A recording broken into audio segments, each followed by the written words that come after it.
बहुत ही डिटेल में आपने बताया कि किस तरीके से क्या-क्या मुख्य कारण होते हैं पिंपल्स होने के, एक्ने होने के। लेकिन यहीं पर मेरा एक और सवाल आपसे ये है कि कई बार ऐसा होता है कि चाहे हम खान-पान की वजह से कहें या इंडाइजेशन की वजह से कहें या फिर हम कहें कि हार्मोनल इम्बैलेंस की वजह से या जेनेटिक जो प्रॉब्लम होती है उसकी वजह से हमको जो पिंपल्स हो जाते हैं। लेकिन कई बार ऐसे होते हैं कि किसी-किसी के जो पिंपल्स होते हैं वो ड्राई और सूखे पिंपल्स होते हैं। लेकिन किसी-किसी के जो पिंपल्स होते हैं वो पस वाले यस, पिंपल्स होते हैं।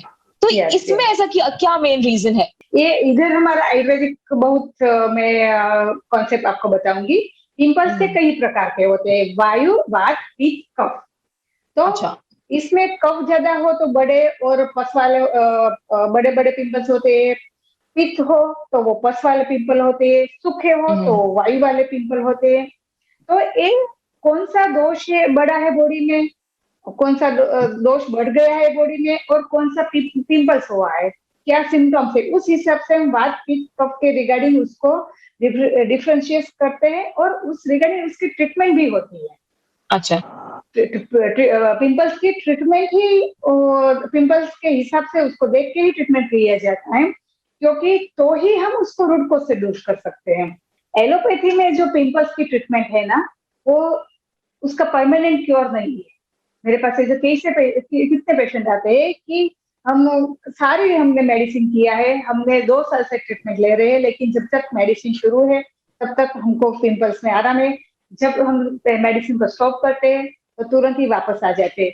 वहाँ आयुर्वेद पिंपल्स, कौन सा पिंपल्स है, कौन सा दोष है, उस रिगार्डिंग उसकी ट्रीटमेंट करते हैं, यानी कि रूट को जान के उसकी ट्रीटमेंट करते हैं। तो आयुर्वेद उसको परमानेंट सॉल्यूशन देता है, ओके। राइट।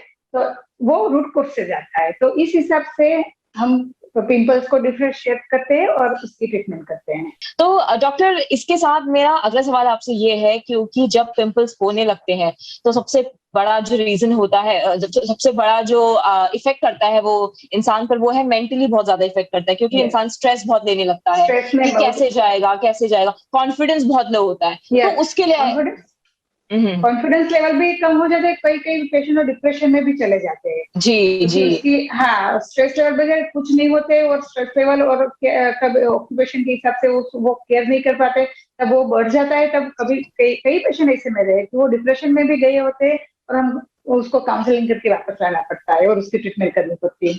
आप जैसे आपने बताया कि आपके जो काफ़ी ऐसे पेशेंट्स भी रहे हैं जो डिप्रेशन में गए हैं पिंपल्स होने की वज़ह से, यस, एक्ने होने की वज़ह से क्योंकि उनका कॉन्फिडेंस लेवल जो है वो इतना लो हो जाता है। लेकिन डॉक्टर मैं आपसे एक और चीज़ यहाँ पर पूछना चाहूँगी क्योंकि ऐसा कहते हैं कि अगर हम ज़्यादा स्ट्रेस लेते हैं तो बालों के लिए भी कहते हैं ये हेयर फॉल भी होता है। अगर ज़्यादा स्ट्रेस लेते हैं तो फेस में जितनी भी प्रॉब्लम्स हो रही है और आपकी बॉडी में जितनी प्रॉब्लम्स हो रही है वो दोगुनी हो जाती है।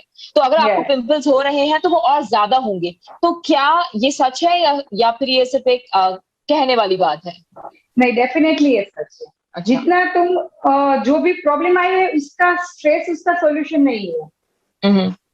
उसका रूट कॉज क्या है वो जान के उसकी फाइट करो, उसकी ट्रीटमेंट करो। स्ट्रेस करोगे तो वो दुगना बढ़ेगा, हेयर फॉल है या स्किन रिगार्डिंग कोई प्रॉब्लम है या अदर हेल्थ रिगार्डिंग कोई कुछ प्रॉब्लम है।